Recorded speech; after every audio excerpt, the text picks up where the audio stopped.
The government of Ghana has identified the northern part of the country as a potential target for terrorists in the sub-region. This was contained in a report presented to the ECOWAS Parliament by the Deputy Majority Leader and MP for the Efutu constituency, Alexander Afenyo-Markin, at a sitting in Abuja, Nigeria. The sitting, which began on Monday, is expected to end June 17, 2022. According to the report, the recent surge in terrorist activities in the sub-region puts the country at greater risk of attack. Leader of Parliament's delegation, Alexander Afenyo-Markin, however, indicated that despite the threat, the National Security Ministry is working around the clock to ensure the safety of the country. The gap between Cote d'Ivoire and Ghana in terms of cocoa production is expected to widen further despite Ghana still remaining the second largest producer in the world. This is because Cote d'Ivoire's production of 2.2 million metric tons per annum will exceed Ghana's 850,000 metric tons in the 2021-2022 season, lower than the little above a million produced in the 2020-2021 season.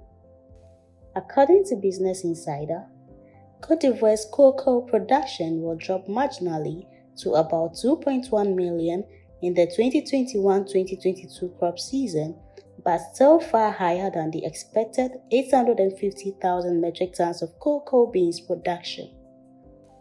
In 2019, Cote d'Ivoire alone produced approximately 2.1 million metric tons of cocoa beans.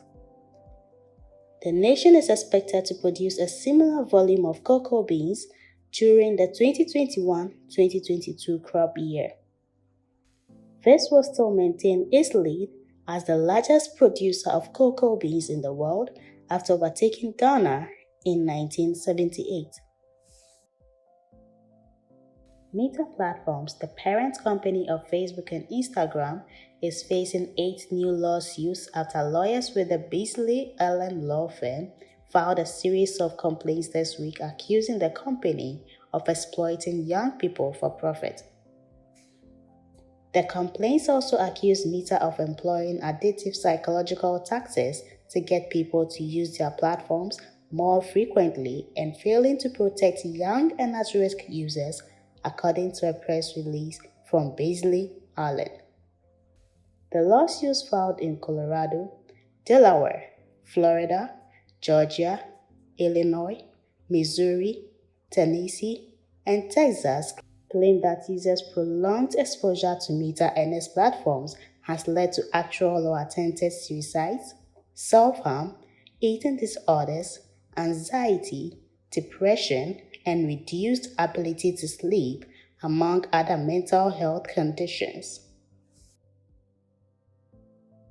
Egyptian Football Association has dismissed national team head coach Ehab Galal with immediate effect after less than 2 months since his appointment. The 54-year-old was handed the Pharaoh's job on April 25, 2022, following the departure of Portuguese trainer Carlos Queiroz, who didn't extend his expired contract. Galal played only 3 matches since his appointment as head coach, where he won once and lost the other 2 games. The Pharaohs needed a last-gasp goal before beating Guinea in the opening group game of the 2023 Africa Cup of Nations qualifications.